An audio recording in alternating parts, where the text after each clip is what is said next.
नमस्कार दोस्तों, मैं जयप्रकाश लाइच आपका हार्दिक स्वागत करता हूं। आज हम प्रूव करेंगे 3 sin inverse x equals to sine inverse 3x minus 4x cube. साथ में जो कंडीशन है x belongs to close interval -1/2 to +1/2। तो स्टार्ट करते हैं। Let x equals to sine theta, या हम ये कहें theta equals to sine inverse x।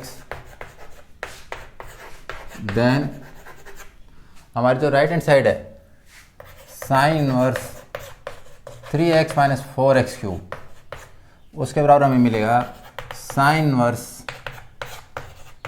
3 sine theta minus 4 sine cube theta.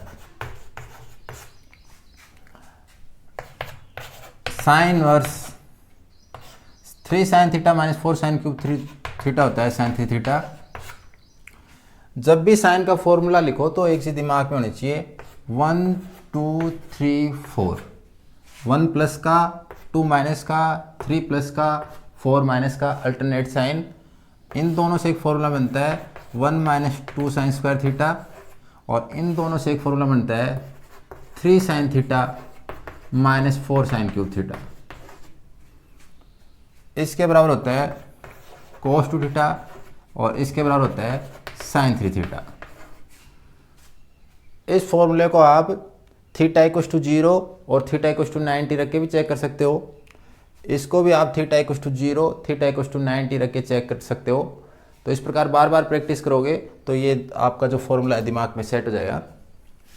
Sign verse sign verse को अगर साइन से कैंसिल करेंगे तो 3 थीटा आ जाएगा, और जो भी हमारा एंगल है 3 थीटा वो साइन वर्स की रेंज के अंदर होगा। यानी हम ये कह सकते हैं कि -π/2 less than equals to 3 theta less than equals to π/2। अगर यहाँ tan इनवर्स होता, यहाँ अंदर tan होता, तो यहाँ पे इक्वल है, इक्वल का जो साइन साथ में है वो नहीं आता। तो tan इनवर्स में इक्वल का निशान नहीं आता, जबकि साइन इनवर्स में इक्वलिटी भी होल्ड करती है। इसको मैंने लिखा 3 थीटा। अगर मैं 3 से डिवाइड करूँ तो मुझे मिलेगा -π/6 less than equals to theta less than equals to π/6। Theta की वैल्यू अगर मैं इक्वेशन 1 से साइन इनवर्स x रखूं तो मुझे मिलेगा 3 साइन इनवर्स x, और यही मुझे प्रूफ करना था। यानी हमारी लेफ्ट हैंड साइड है, तो ये हमारा आंसर हो गया। लेकिन अगर हमें एक विद कंडीशन आंसर लिखना हो तो हम इसे और सॉल्व करना पड़ेगा। इसमें भी थीटा की वैल्यू रखनी पड़ेगी। तो अगर इसमें थीटा की वैल्यू रखते हैं तो -π/6 less than equals to sine inverse x less than equals to π/6। Sine operate कर देंगे, तो प्रत्येक पद पर अगर मैं साइन ऑपरेट करूं तो मुझे मिलेगा sine -π/6 less than equals to sine operate करने पर साइन और sine inverse x cancel, sine और साइन इनवर्स कैंसिल होने पर x बचेगा, और यहाँ पे भी साइन π/6। साइन माइनस थीटा, और हमें पता है कि साइन माइनस थीटा होता है वो माइनस साइन थीटा होता है। तो अगर मैं इसे सोल्व करूँ तो इसे लिख सकता हूँ minus sine π/6 less than equals to x less than equals to sine π/6, और साइन π/6 की वैल्यू होती है वो होती है 1/2। तो ये वैल्यू हो जाएगी -1/2 less than equals to x less than equals to 1/2। तो जब x की वैल्यू -1/2 से +1/2 तक है तो इसे ऐसे भी लिख सकते हैं, और चाहे तो इस प्रकार क्लोज इंटरवल में लिख सकते हैं। तो मैं इससे लिख सकता हूँ x belongs to close interval -1/2 1/2, और ये हमारा आंसर विद कंडीशन है। तो सिर्फ आंसर निकालना हो तो हमें इतना करना है, साथ में अगर कंडीशन भी लिखनी हो तो इस प्रकार हमें पूरा और सॉल्व करके दिखाना है।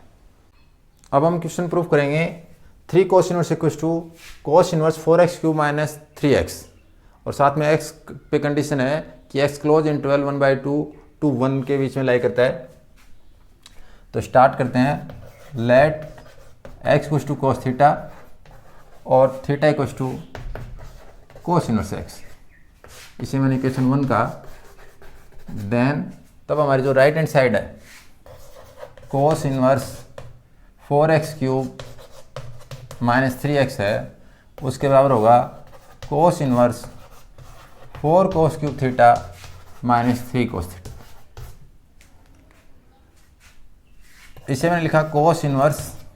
जब भी cos का फॉर्मूला काम में लें तो एक बार हमें काउंटिंग लिखनी चाहिए 4 3 2 1। साइन के लिए 1 2 3 4, कोस के लिए 4 3 2 1। साइन के लिए भी अल्टरनेट साइन, इसमें भी अल्टरनेट साइन। तो मैंने फॉर्मूला लिखा 4 cos cube theta minus 3 cos theta, जो कि होता है cos 3 थीटा। और इसके लिए मैंने लिखा 2 cos स्क्वायर थीटा माइनस 1, वो होता है cos 2 थीटा। तो हम इसमें थीटा इक्वल टू 0 पुट करके भी हम चेक कर सकते हैं, इसमें भी थीटा इक्वल टू 0 पुट करके चेक कर सकते हैं, थीटा इक्वल टू 90 पुट करके भी हम चेक कर सकते हैं। साथ ही साथ साइन में काउंटिंग 1 to 4 थी, और साथ ही साथ जो साइन की पावर थी वो भी इंक्रीज हो रही थी। इसमें काउंटिंग भी रिवर्स ऑर्डर में है और जो पावर है वो भी डिक्रीजिंग ऑर्डर में है। तो हमें इस चीज़ का विशेष ध्यान रखना है।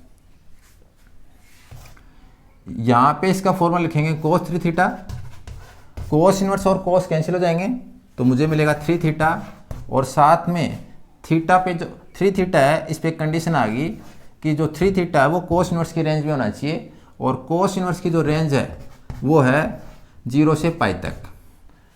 जब भी cos इनवर्स लिखेंगे तो रेंज में इक्वल का निशान आएगा। अगर यहीं पे cot इनवर्स होता तो 0 और पाई साथ में इक्वल का निशान है वो नहीं आता।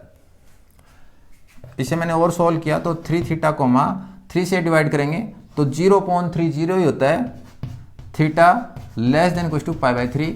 और 3 पॉजिटिव क्वांटिटी है, इसलिए जो हमारी ये इनइक्वलिटी है उसका साइन एज इट इज रहेगा, उस साइन चेंज नहीं होगा। थीटा की वैल्यू अगर मैं इक्वेशन 1 से यहाँ पुट करूँ तो मुझे मिलेगा 3 cos इनवर्स x। तो मुझे सिर्फ ये प्रूफ करना हो, कंडीशन लिखनी हो तो हमारा आंसर आ चुका है, लेकिन साथ में कंडीशन भी लिखनी हो तो हमें लिखना पड़ेगा 0 less than equal to cos inverse x less than equal to pi by 3। इसे अगर और सोल्व करें तो मैं सब पे cos ऑपरेट करूँगा, तो मैंने लिखा cos 0, यहाँ पे मैं cos ऑपरेट करूँगा तो x बचेगा, और यहाँ पे cos ऑपरेट करूँगा तो cos पाई बाई 3। लेकिन हमें ध्यान रखना है जो cos इनवर्स है वो डिक्रीजिंग फंक्शन है, ह्रासमान फलन है, और जब भी ह्रासमान फलन होता है उसे हम अगर हटाते हैं तो जो इनइक्वलिटी का साइन है वो चेंज हो जाता है। तो यहाँ पे जो लेस देन इक्वल टू का साइन था वो ग्रेटर देन इक्वल टू में कन्वर्ट हो जाएगा, यहाँ पे भी ग्रेटर देन इक्वल टू में कन्वर्ट हो जाएगा। तो जब भी साइन इनवर्स या tan इनवर्स काम में लें तो हमेशा इक्वलिटी का साइन है ना, इनइक्वलिटी का साइन सेम रहेगा, जबकि cos इनवर्स और cot इनवर्स में कभी भी जब हम इनको हटाएंगे तो जो हमारा इनइक्वलिटी का साइन है वो अपोजिट साइन में हो जाएगा। cos 0 की value 1 greater than equal to x cos pi by 3 cos 60 1/2। इससे मैं इस प्रकार लिख सकता हूँ कि 1/2 less than equal to x less than equal to 1, या फिर मैं ऐसे भी लिख सकता हूँ x belongs to close interval 1/2 से 1 तक। तो ये हमारा क्वेश्चन का आंसर है विद कंडीशन।